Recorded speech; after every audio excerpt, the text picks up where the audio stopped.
अहम ब्रह्मास्मि हिंदी में पार्ट 52। भाइयों, आप सभी का मेरी चैनल में स्वागत है।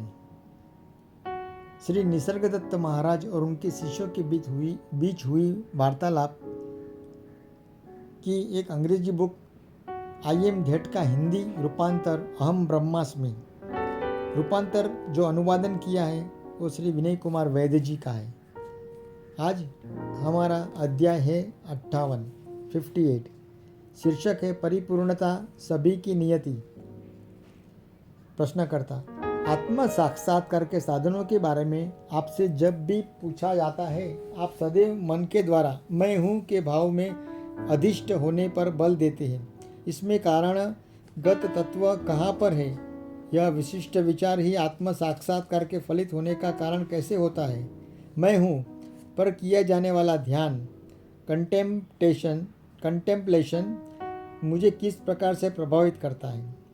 महाराज, निरीक्षण का तथ्य स्वयं ही निरीक्षित वस्तु को एवं निरीक्षण करता इन दोनों को परिवर्तित करता है। प्रमुख बात यह है कि मन की दुर्बलता, जड़ता, सूक्ष्म विषय पर पकड़ बनाए रखने की असमर्थता और केवल स्थूल पर ही टिके रहने की प्रकृति, ये सभी अपने वास्तविक रूप के प्रति हमारे अंतर्दृष्टि को अवरोधित करते हैं। जब तुम मेरे सुझाव का पालन करते हो और मैं अपने को केवल मैं हूँ की अवधारणा नोशन पर स्थिर रखने का प्रयत्न करते हो, तो तुम अपने मन और उसकी व्यर्थ की गतिविधियों के प्रति पूर्ण जागरूक हो जाते हो। चूँकि जागरूकता परिशुद्ध सत्व की क्रिया का ही दूसरा नाम है, यह क्रमश मन की जड़ता को समाप्त और अशांत और समित करते हुए इसमें मौलिक रूपांतर होने का कारण सिद्ध होती है। यह आवश्यक नहीं है कि इस प्रकार का परिवर्तन परिधि पर प्रत्यक्ष हो ही, दृष्टिगत न होने पर भी यह अंधकार से प्रकाशित की ओर, प्रमाद से चैतन्य की ओर अग्रसर कर मौलिक अंतर लाता है। प्रश्नकर्ता, क्या यह आवश्यक है कि यह मैं हूँ का सूत्र ही हो? क्या कोई अन्य वचन का स्थान नहीं ले सकता? अन्य वचन इसका स्थान नहीं ले सकता? यदि मैं यहाँ पर एक मेज है, इस पर एकाग्र करूँ तो क्या इससे मेरा ध्येय सिद्ध न हो पाएगा? महाराज, एकाग्रता का अभ्यास यदि तुम्हारा ध्येय है तो वह ध्येय तो पूर्ण हो जाएगा, पर यह तुमको मेज के विचार के पहरे नहीं ले जा सकेगा। और निश्चित ही तुम्हें मेजों का या कुर्सियों में जो रुचि नहीं है, तुम तो अपने आप को जानना चाहते हो। इसके लिए अपने चित्त में उस एक मात्र संकेत को दृढ़ता से बनाए रखो जो कि तुम्हें पहले ही से प्राप्त है, तुम्हारे होने की निश्चय पूर्णता। इसके साथ जियो, इससे खेलो, इस पर चिंतन करो, तब तक इसकी गहरी खोजबीन करते रहो जब तक कि अज्ञान का आवरण नहीं टूट जाता और तुम वास्तविकता के जगत में प्रवेश नहीं कर लेते। प्रश्नकर्ता, क्या मैं हूँ पर की जाने वाली इस प्रकार की एकाग्रता और आवरण के टूटने में कोई कारणगत संबंध है? महाराज, अपने आप को पाने के लिए उत्कंठा का जागृत होना इसका संकेत है, जबकि तुम पात्रता आ रही है। यह प्रेरणा सदैव अपने अंतर ही से आती है। जब तक तुम्हारा नियत समय नहीं आता, तब तक तो आत्म जिज्ञासा की कामना ही तुम्हें उत्पन्न होगी और न ही उस हेतु पूर्ण हृदय से प्रयास करने का सामर्थ्य ही तुम में उठेगा। प्रश्नकर्ता, क्या इस कामना की जागरूक होने और उसके पूर्ण होने के लिए गुरु कृपा की उत्तरदायी नहीं होती?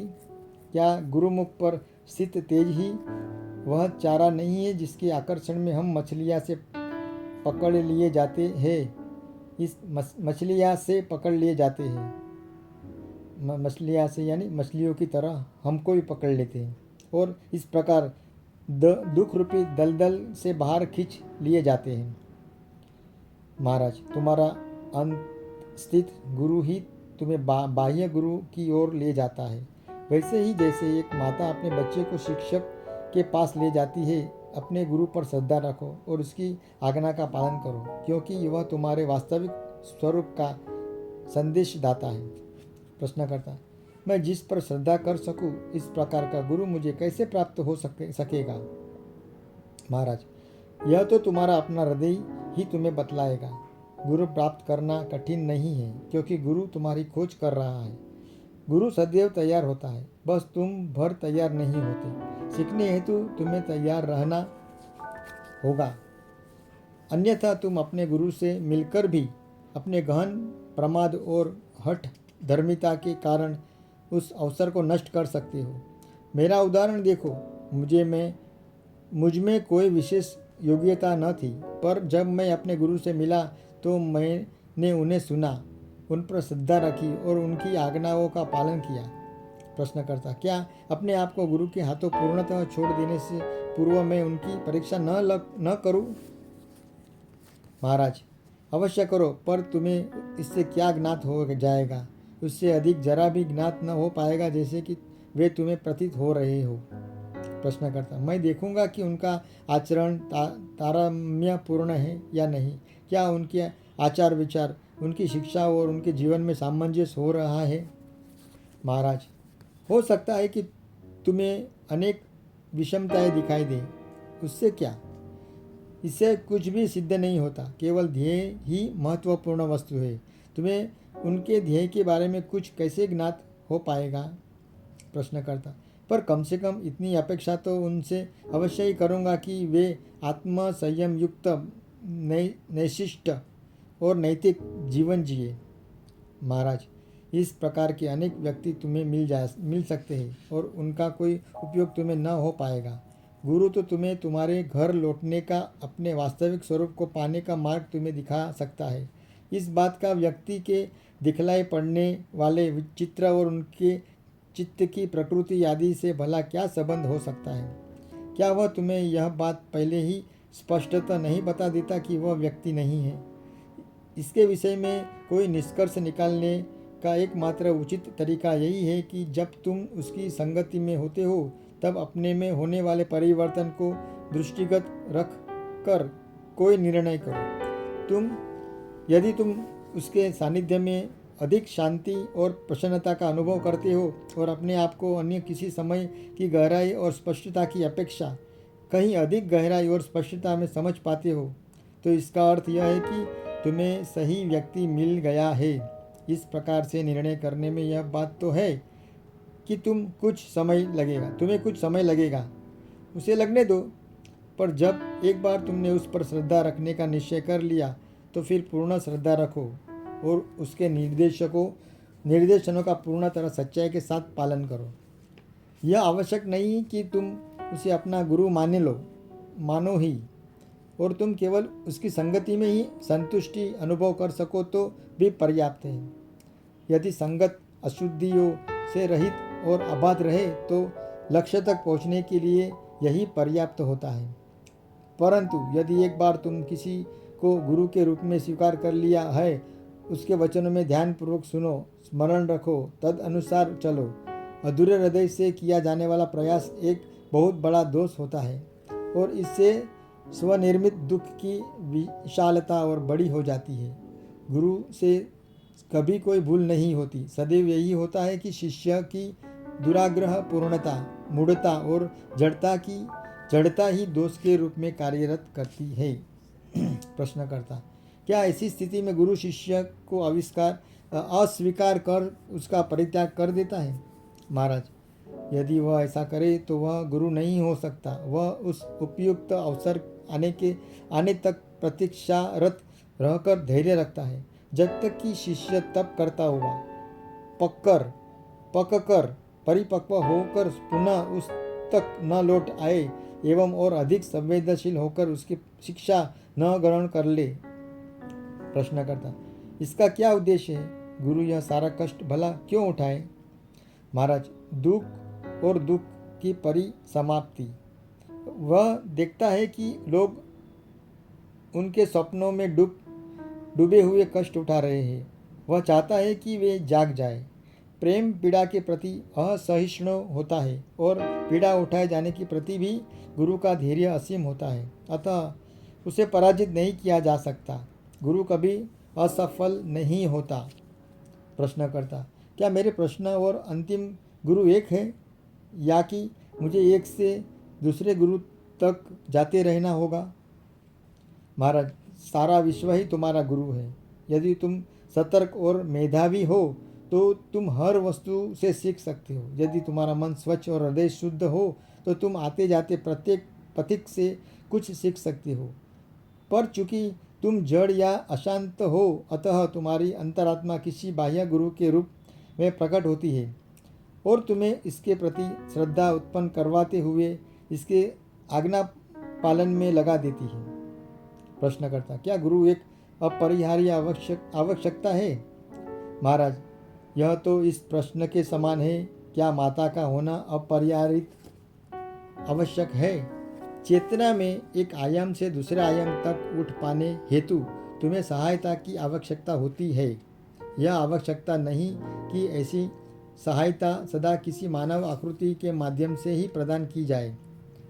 यह भी संभव है कि यह किसी सूक्ष्मतर की उपस्थिति के रूप में या अंतर्ज्ञान की चिंगारी के रूप में आए, पर सहायता अवश्य है। अंतरात्मा सतत ध्यान दे रही है और इस बात की प्रतीक्षा कर रही है कि पुत्र पिता तक लौट जाए।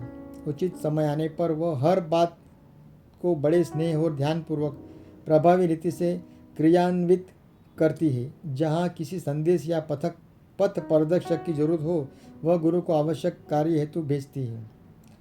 प्रश्नकर्ता, एक बात मैं समझ नहीं पाता। अंतर में अवस्थित आत्मा को तो आप प्रज्ञापूर्ण, मंगलमय और सुंदर बतलाते हैं, उसे हर प्रकार से परिपूर्ण कहते हैं और व्यक्ति को ऐसी छाया भर कहते हैं जिसकी अपनी कोई सत्ता ही नहीं होती। वह दूसरी ओर आप व्यक्ति यह जाने हेतु कि वह अपना बोध प्राप्त कर ले, उसकी भरसक सहायता भी करते हैं। यदि व्यक्ति महत्वहीन है तो उसके कल्याण के लिए चिंता करने की आवश्यकता ही क्या है? छाया की चिंता भला कौन करता है? महाराज, इसके लिए जहाँ वस्तुतः द्वैत है ही नहीं, वहाँ पर तुमने द्वैत को अस्तित्व दे रखा है। देह है, आत्मा है, उनके मध्य में जिसमें आत्मा में हूँ के रूप में प्रतिबिंबित हो रहा है। मन की अपूर्णताओं, इसकी अपरिपक्वता और अशांति, विवेक एवं अंतर्दृष्टि के अभाव, यदि सब के कारण यह अपने आप को देह के रूप में स्वीकार कर लेता है, न कि आत्मा की तरह। अतएव केवल यही बात महत्व रखती है कि इस मन को शुद्ध करने के लिए जाए, जिसके वह आत्मा से अपने ऐक्य, आइडेंटिटी का बोध कर सके। जब मन आत्मा में निमज्जित हो जाता है तो देह समस्याएं उत्पन्न नहीं करती।